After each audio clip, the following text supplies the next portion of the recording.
Hej fantastiska människor, välkomna tillbaka. För några dagar sedan så gjorde jag en video med uppdateringar kring WHO, Pandemic Treaty, IHR och alla de här sakerna. Och vi är lite i slutet av det här nu, de sista mötena ska hållas nu. Idag började de sista uppslutningarna 27 till 1 eller 4. Men jag gjorde en liten statusvideo. Det som jag upptäckte i kommentarsfälten och när man diskuterar de här sakerna på sociala medier är att många har förvirrat IHR med Pandemic Treaty. De här två är alltså två olika saker. Pandemiavtalet, det här föredraget, är alltså någonting annat än IHR. Så jag tänker att jag går back to basics, beskriver vad som är vad och försöker visa upp hur det här hänger ihop. Och sen så har jag några alldeles färska nyheter från WHO. Så häng med till slutet och då får du veta vad som händer kring detta och exakt vad skillnaderna är på IHR och Pandemic Treaty. Så det är där vi börjar. Men innan vi går rakt in i avsnittet så vill jag tacka biohackbalance.se för att sponsra den här videon. Biohackbalance.se handlar om biohacking, att optimera sin hälsa. För att hälsa handlar inte bara om att inte vara sjuk utan tvärtom att optimera sin hälsa till att må så bra som man möjligtvis kan. Vara så stark och frisk som man möjligtvis kan. På biohackbalance.se får du 15% rabatt på hela sortimentet om du anger AIDA15. Jag har en massa kosttillskott från biohackbalance.se. Jag köper mina superfoods där och blandar i mina smoothies. Du som har följt mig under det här året bara vet att jag har haft riktigt tung stressproblematik som har gett mig en synskada. Och därför har jag tagit hjälp av kosttillskott baserat på hormon- och mineraltester som jag har gjort. Inom kort kommer jag göra en video som handlar om superfoods där jag kommer att använda dem och visa hur de ska användas och prata om olika superfoods. Glöm inte bort den fina rabatten som de har gett mig för att dela ut till alla mina följare. AIDA15 på biohackbalance.se.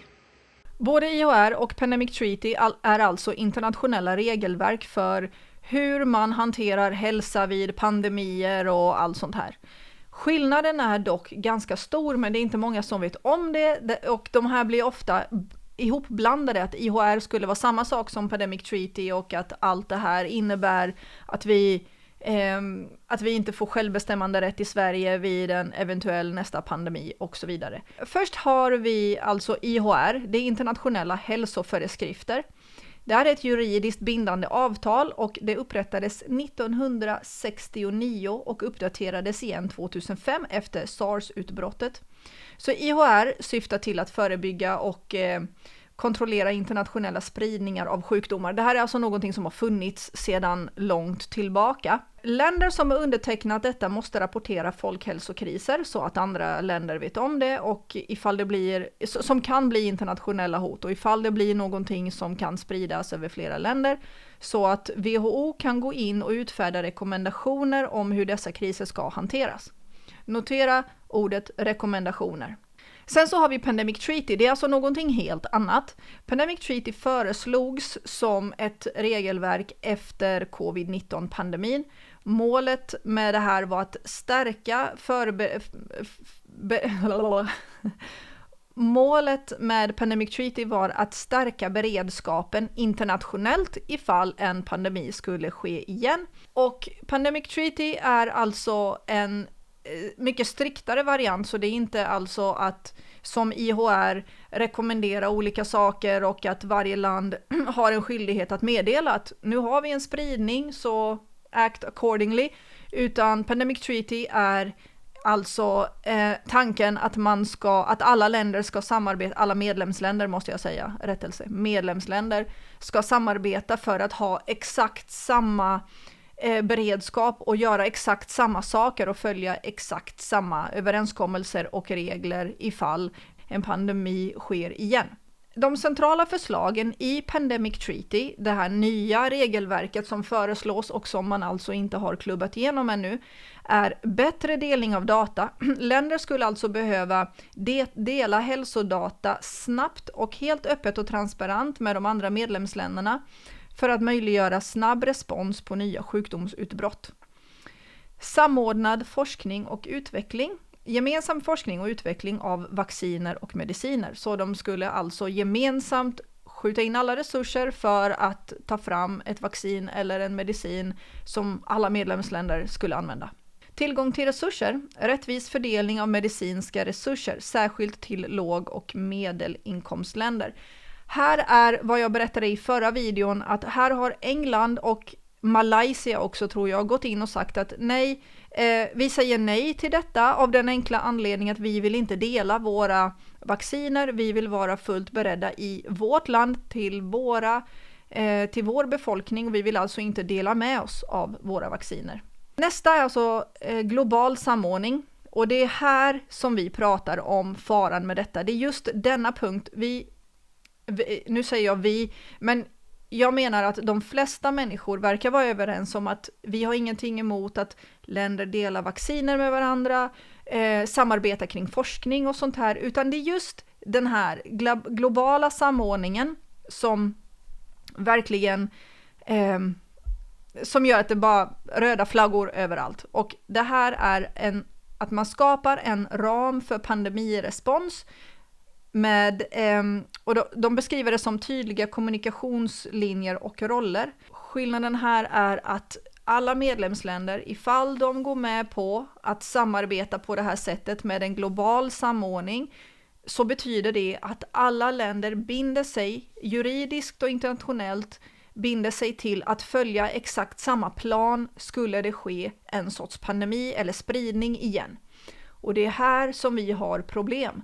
Därför att då skulle inte Sverige kunna gå in och agera så här lätt så som vi har gjort förra gången, utan då skulle det bestämmas över de här medlemsländerna att det här är vad vi gör ifall det sker igen, och då skulle vi Sverige som land tvingas i till exempel lockdowns ifall det var det som var överenskommelsen bland medlemsländerna i detta Pandemic Treaty.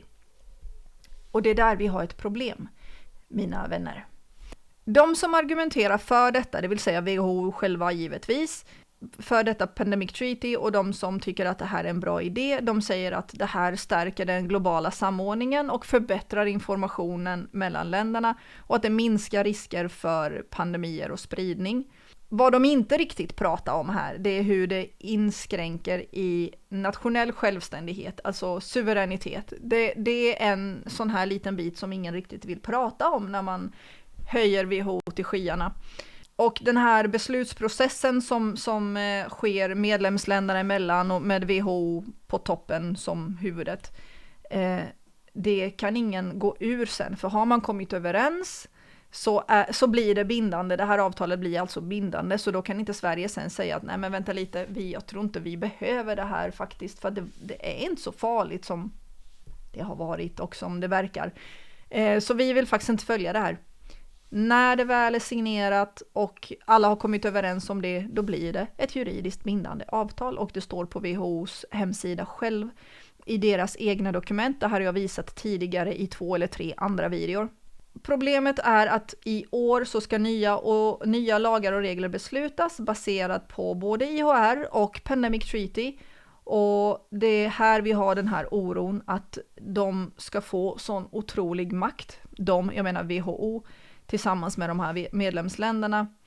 WHO kan få extremt mycket mer inflytande i detta, och ett argument som WHO kommer med hela tiden, det är inte vi som bestämmer någonting, det är faktiskt medlemsländerna själva, men WHO är ju där och styr och pushar och försöker verkligen få igenom det här Pandemic Treaty, för att sedan så är det de som är överhuvudet över det här bindande avtalet. Därför ska vi alltså gå in nu på lite nyheter för att se var vi befinner oss i detta. Så vi börjar med här i UK Parliament, House of Commons Library. Här är det väldigt bra beskrivet.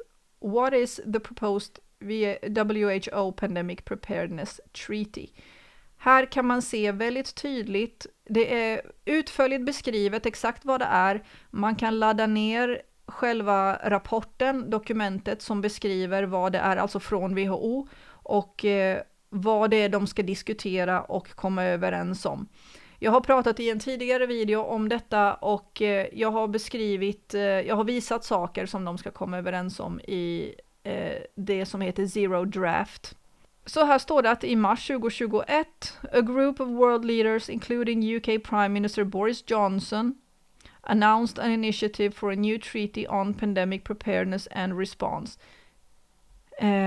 Så det startade 2021 här, det står tydligt att initiativet togs givetvis av WHO. En intergovernmental negotiation body har upprättats för att utarbeta och förhandla fram avtalet. Den brittiska regeringen har uttryckt stöd för ett nytt juridiskt bindande instrument som en del av en samarbets- och omfattande strategi för pandemiförebyggande, beredskap och respons, men har också meddelat att man i sin nuvarande form inte kommer att underteckna avtalet. Alltså är de inte överens i det avtalet som var då. Huvudfrågorna som förhandlas inkluderar definitionen av pandemier, hur avtalet ska samverka med de internationella hälsoreglerna, alltså IHR, principer om mänskliga rättigheter och rättvisa samt hur man kan uppnå rättvisa i den globala leveranskedjan för pandemirelaterade produkter.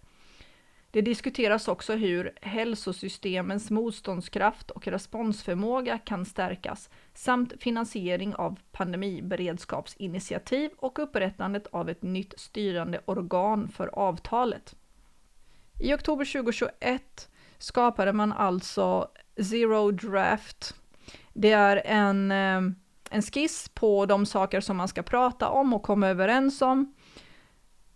Där stod det till exempel vad One Health ska betyda och vad alla definitioner är av allting. Och här står det Zero Draft var startpunkten för dessa förhandlingar. Och de förhandlar om definitioner, vad de ska betyda, vilka procedurer som krävs och vad det krävs för att man helt plötsligt ska utlysa en pandemi. Hur detta samarbete skulle fungera vid sidan av IHR och kärnprinciper för hur man styr detta samarbete, mänskliga rättigheter, suveränitet, allting. Det står till och med solidaritet här, ja. Man ska sätta upp ett nytt governing body for the treaty, någon som ska vara överhuvud för detta samarbete och styra det framåt. Och så kommer vi till den brinnande frågan, kommer WHO få makt att trycka på restriktioner? Och då hade de haft en utfrågning här i House of Commons 14 maj 2024. Då sa hälsoministern att under inga omständigheter kommer vi tillåta att WHO har makt att bestämma över lockdowns och restriktioner. Det är otänkbart och har aldrig varit föreslaget. Och i maj 2024 sa en talesperson för WHO till The Guardian: alla påståenden som säger att WHO kommer få makten att trycka på att bestämma över lockdowns och ta suveränitet från enskilda länder är falska påståenden. Det här är UK Parliament, jag vill påminna om vad jag läser. Och så står det här, World Health Assembly har vi 27 maj till 1 juni. Det är väldigt förvirrat kring det här, men hur funkar det med suveräniteten? Kommer den försvinna eller kommer den inte försvinna? De säger att den inte kommer det. Samtidigt så har jag visat i officiella dokument hur det blir ett juridiskt bindande avtal att hålla sig till de saker som man kommer överens om. Det är här vi faller lite på retorik. Man ska vara väldigt noga, jag säger alltid det här, lyssna på vad som sägs, lyssna väldigt noga. För här är manipulation med ord. WHO och flera andra medlemsländer som står bakom det här, de säger att WHO kommer inte att kunna bestämma eller ta ifrån landet dess suveränitet och så vidare. Tekniskt sett är det korrekt därför att WHO kan inte göra det. Däremot skapas ett avtal med WHO som huvud där WHO tar alla de här länderna och säger okej grabbar, nu ska vi komma överens om de här sakerna och sen ska vi skriva på ett avtal. Det är ett juridiskt, internationellt bindande avtal. Det är korrekt att inte WHO kan gå in i ett land och säga nu ska ni göra så här. Men eftersom medlemsländerna tillsammans, det är alltså inte WHO, det är medlemsländerna tillsammans som har kommit överens om de här sakerna och skrivit på avtal. Hör du skillnaden? Då pratar vi plötsligt om någonting helt annat. Så tekniskt sett är det korrekt. WHO kan inte komma in och bestämma. WHO är samordnaren för allt det här. Den 18 maj så skickade WHO ut detta. Att det har skett banbrytande framsteg i det här förhandlingarna bland medlemmarna till IHR. Så pratar man här längst ner om att en ny överenskommelse med IHR håller på och den ska bara vara som ett komplement. Och att IHRs fokus är att bygga upp ländernas kapacitet att svara på och identifiera hälsohot som kan alltså spridas internationellt. Medan Pandemic Accord, alltså Pandemic Treaty, fokuserar på en koordinerad respons till pandemier. Och här är en ganska kul. 24 maj skrevs på VOA News att förhandlingarna kring överenskommelsen håller på att fejla. Vi är inte där vi hoppades att vi skulle vara när vi startade den här processen, säger Roland Deers, co-chair of WHO's negotiating board. Man har schemalagt en final draft treaty för World Health Assembly, alltså den som pågår nu. WHO Teddy säger att det här är inte ett misslyckande. Vi ska försöka med allting och vi tror att allting är möjligt.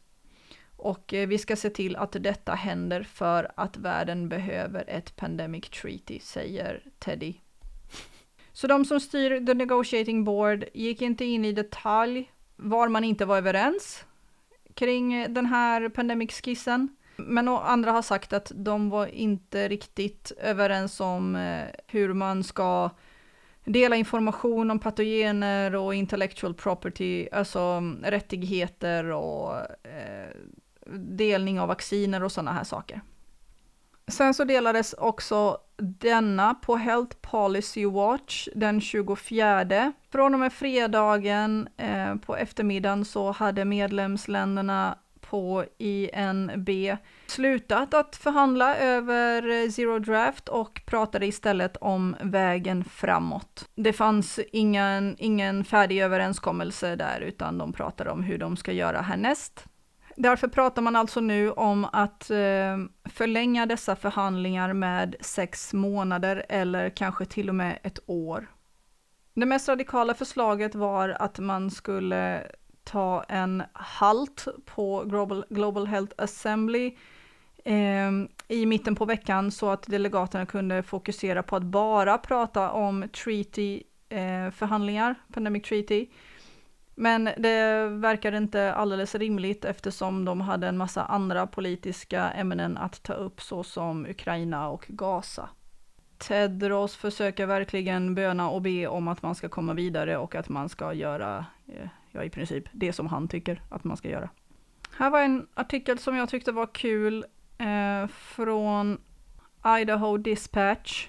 Då meddelade 24 republikanska governors som ingått i ett gemensamt brev till president Biden för att meddela att de inte kommer att godkänna WHO eller några unconstitutional powers som de beskriver det.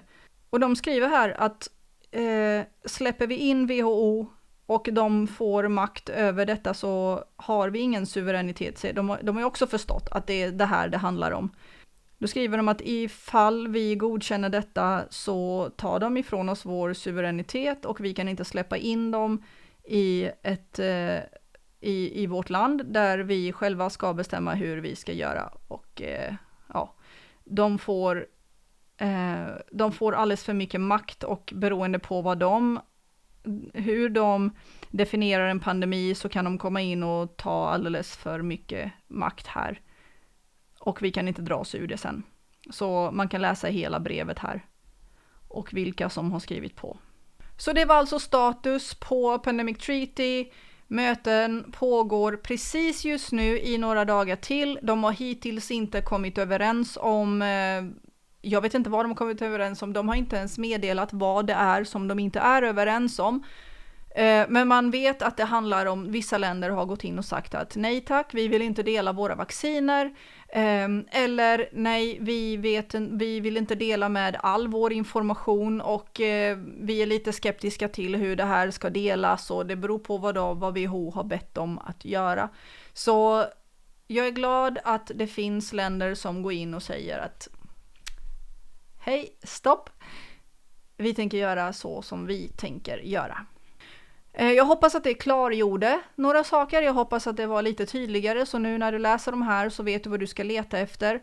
Alla länkarna finns nedan i beskrivningen. Jag vet att trots att jag säger det varenda gång så är det alltid någon som säger, vad är länkarna, Aida? Jag säger, under videon så finns en liten text, och ibland är den inte helt utfälld, så man får trycka på mer. Så under videon finns det en beskrivning av videon. Tryck på mer, då fälls den ut. Och där kan du se länkar och källor till precis allting som jag har visat här. Och likaså i de andra videorna. Skulle det av någon konstig anledning inte finnas, bara säg till mig så kollar jag på det. Men nästan varenda gång som någon frågar mig efter källor och säger att de inte finns där, så är det att man inte har fällt ut den här rutan under videon. Så gör det först. Hjälp mig sprida sån här viktig information. Hjälp mig framförallt sprida för att vi ska veta vad som är vad, så att vi blir av med missförstånd och feltolkningar och allt sånt här. Och så att vi kan gå raka vägen till källan och läsa vad som faktiskt gäller.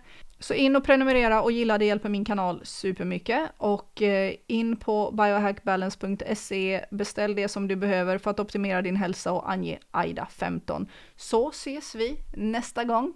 Ha det fint, hej då!